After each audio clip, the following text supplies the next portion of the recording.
you have watched hundreds of English lessons, grammar rules, vocabulary lists, verb tenses. And yet, the moment a native speaker talks to you at normal speed, you freeze. Here's the truth nobody tells you. Grammar was never your problem. Your ears were.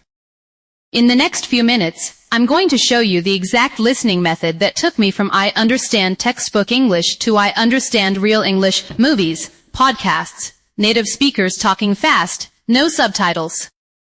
No expensive course. No moving abroad. Just your ears, and one method most people are using completely wrong. Stay till the end, because there's one step that separates people who study English for years from people who actually become fluent in months. Let's get into it. Think about how you learned your first language. Nobody handed you a grammar book at age 2. You listened, for months, even years, before you ever spoke a full sentence. That's not a coincidence. That's how the human brain is wired to acquire language. But in school, we flip this order. We start with grammar rules, then vocabulary, then, maybe, eventually, listening. By the time most people start really listening to native English, they've already spent years memorizing rules they can't apply in real time. Here's what happens in your brain when you hear fast English. Your brain is trying to translate word by word into your native language, and then translate the reply back. That process is too slow for real conversation. Native speakers don't leave you that much time. The fix isn't more grammar. It's training your ear to recognize English as English, without the translation step in between. That's what this whole method is built around. Now, most learners only ever practice at one level, and it's usually the wrong one for their stage. Let me break down the 3 levels, so you know exactly where you are right now. The first is comprehension listening. This is listening where you understand almost everything, maybe 90 to 95%.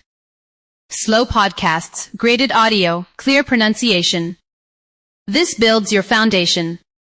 If you skip this level and jump straight to native speed content, your brain gets overwhelmed and shuts down, you stop absorbing anything. The second is stretch listening.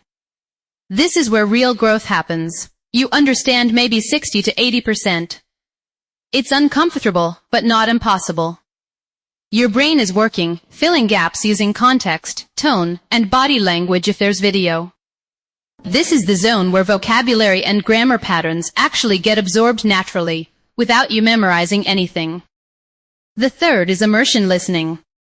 Full native speed, real conversations, movies, unscripted interviews. No slowing down, no subtitles. This is your goal, but if you go here too early, you'll waste hours feeling frustrated and understanding almost nothing. The mistake almost everyone makes. They either stay stuck in level 1 forever, feeling comfortable but never improving, or they jump straight to level 3, get discouraged in a week, and quit. The secret is moving through all 3 levels deliberately, which brings us to the actual method. This is the core of the video. 4 steps. Do these consistently, and your listening will transform in 8 to 12 weeks. I'm not exaggerating. This is the same structure top language learners and polyglots use, just simplified. Step 1. Choose one piece of content, not 10. Most people jump between 5 different YouTube channels, 3 podcasts, random TikToks. Your brain never adjusts to any single voice, speed, or accent. Instead, pick one video, episode, or clip 3 to 5 minutes long, and you're going to use it for every step below. Repetition on the same content builds recognition. Variety at the start builds confusion. Step 2. Your first listen, no subtitles, just catch the shape. Play it once, completely without subtitles. Don't try to understand every word. Just notice, what's the topic? What's the emotion? How many speakers? This trains your brain to listen for meaning, not translation. You'll understand less than you think you should. That's completely normal and expected. Step 3. Your second listen, with English subtitles. Now play it again, this time with English subtitles on, not your native language, English subtitles. This connects the sounds you just heard to the actual words. This is the step where your brain builds the bridge between sound and spelling. Pause whenever a phrase surprises you. Ask yourself, why did that sound different from how I expected it to be spelled? Step 4. Shadowing, the step almost nobody does properly. This is the game changer I mentioned earlier. Shadowing means playing the audio and speaking along with it at the same time, matching the speaker's rhythm, stress, and intonation, not just the words. You're not translating. You're not even fully understanding every word in this step. You are training your mouth and ear together, like a muscle. Do this with the same 3 to 5 minute clip, 5 to 10 times. It will feel awkward. It will feel too fast. That discomfort is exactly where the learning happens. After a few days with the same clip, you'll notice something remarkable. Your mouth starts predicting the rhythm of English before your brain even finishes translating it. This single step, the shadowing, is the difference between people who understand English in their head and people who understand English in real time, in real conversations. Now let's talk about how to structure your practice. Consistency matters more than duration. 20 minutes daily will outperform 2 hours once a week, every single time, because listening skill is built through repeated exposure, not cramming. Here's a simple weekly structure. Monday to Friday, 15 to 20 minutes using the 4-step method on one new short clip. On the weekend, re-watch or re-listen to 2 or 3 clips from earlier in the week, without subtitles this time, and notice how much easier they've become.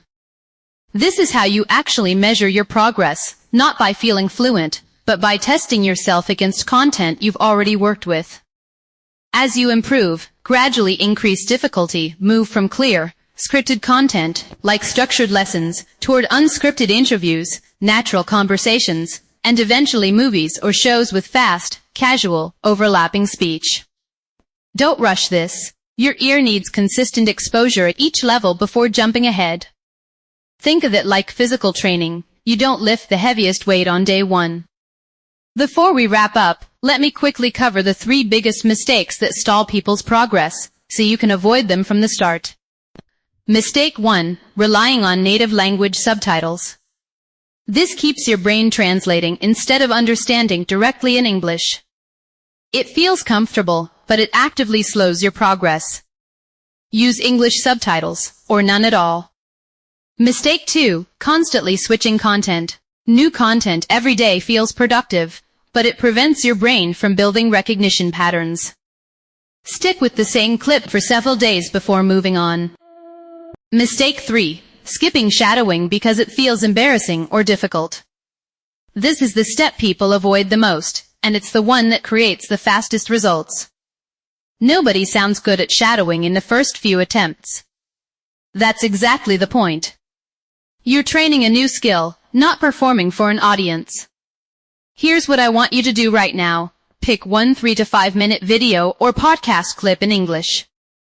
Something that interests you, not something boring you're forcing yourself through. Then follow the 4 steps. Listen without subtitles, listen with English subtitles, shadow it 5 to 10 times, and repeat daily for 1 week.